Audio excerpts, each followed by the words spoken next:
All of these cases, by the way, were won by their real owner or their original owner. I will mention only internet governance.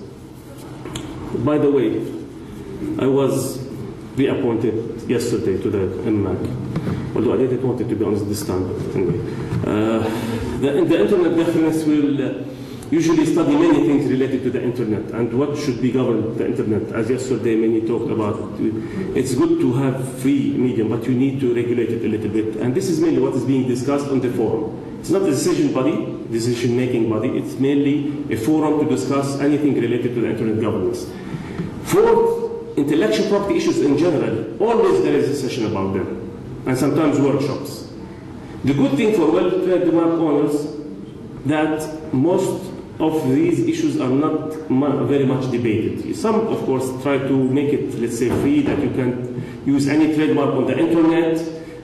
Always the same fight with the, let's say, some other stakeholders like the social society or any other people who try to see that the internet should have different rules and so on. But when it is a well-known, the good thing, nobody debate a lot. It's my recommendation. When you have, for example, now we have 21 GTLD around the world. When the new GTLD starts system, you will have hundreds. Where to register my trademark? For example, let's say we have Paris. So if Paris is a good market for me, as a well-known trademark owner, good from the beginning to register it in the sunrise period when they start, my well-known trademark .Paris. And so on. But don't register in everything, because you'll have, as we said, hundreds. It will not be cost effective at all. It will not be even easy to manage.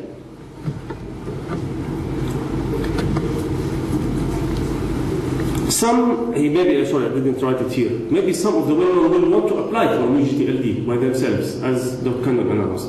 Canon, they will take it.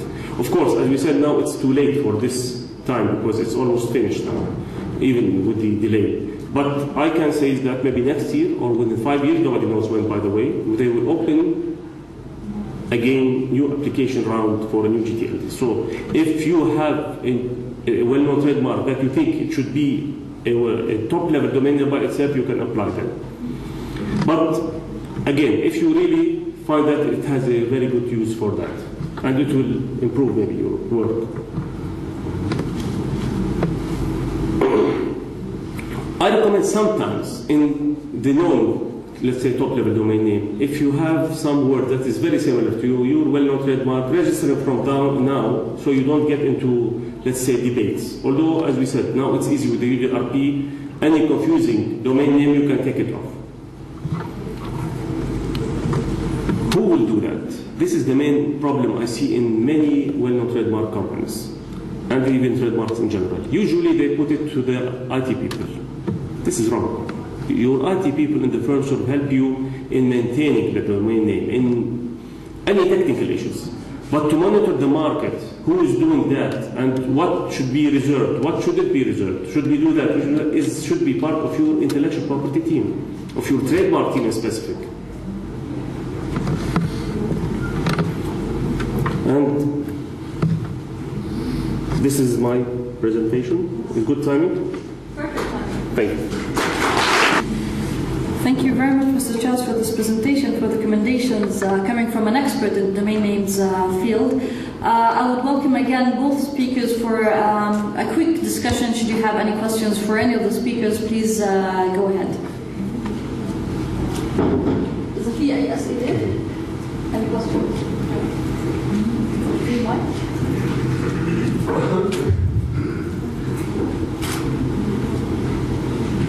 Thank you. Is there a problem with defensive filings? For example, registering a domain name that I know I'm not really going to use, I just don't want anybody else to take it. Like a mark that's similar to mine, or a .info or .net or .biz that I'm really not going to use because I want all my traffic to go through the .com.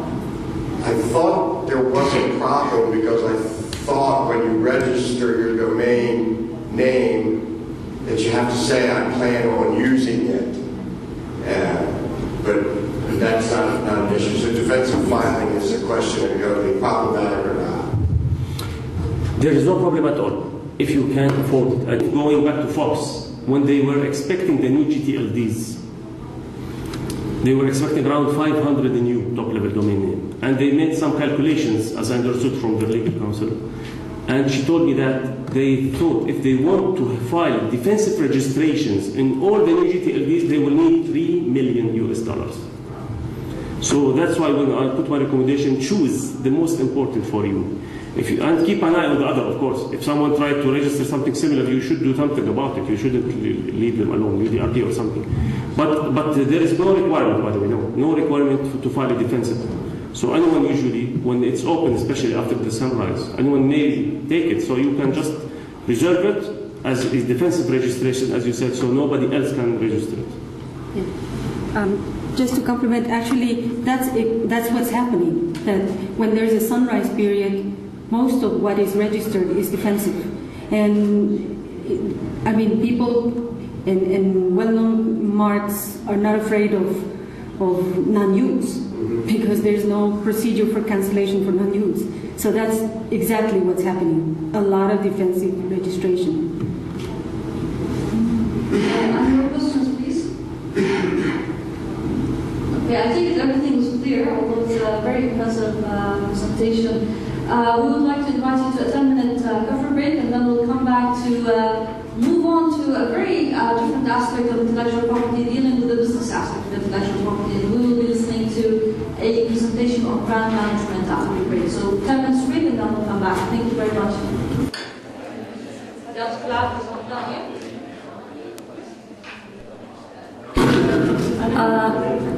I know that lunch is approaching and energy should be down, but I'm happy to see that everybody is keeping alive and awake. Our next presentation is, as I said earlier, is very interesting in terms of topic and aspect as it deals with intellectual property from a business aspect. So how can we manage intellectual property? How can we manage brands to create value for our business? How can we turn this into a profit-generating tool? And how can it add value to our business? With us today is Ms. Lama Tamimi. Ms. Lama Tamimi will shed some light on the strategic management that the company Zain is currently implementing for the regional brand Zain, and how their visionary approach has created a valuable asset out of this name Zain. Ms. Tamimi currently holds the position of Director of Legal Affairs at Zain Jordan. In her role, she is responsible for the legal affairs at Zain, including providing consultation and drafting of contracts, registrations of trademarks, as well as general litigations related to the company. She managed to safeguard and protect Zain as a true integrated operator serving Jordan customers and enterprises. Ms. Tamimi has 15 years, although you don't look like it, of experience in corporate law, where she held various positions as a legal advisor.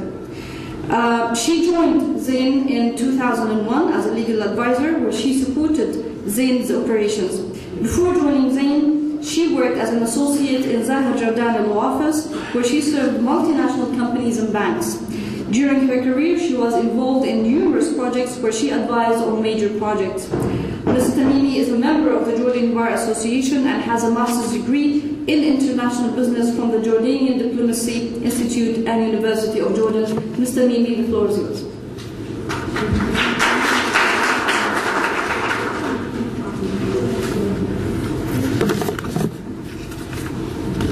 Good evening, ladies and gentlemen. Today we will talk about the management of well-known trademarks, and in specific we will talk about the brand Zain being a global and regional brand. I will start by defining a trademark. According to the Jordanian law, a trademark is any apparent sign being used or is to be used by any person to distinguish his goods or products or services.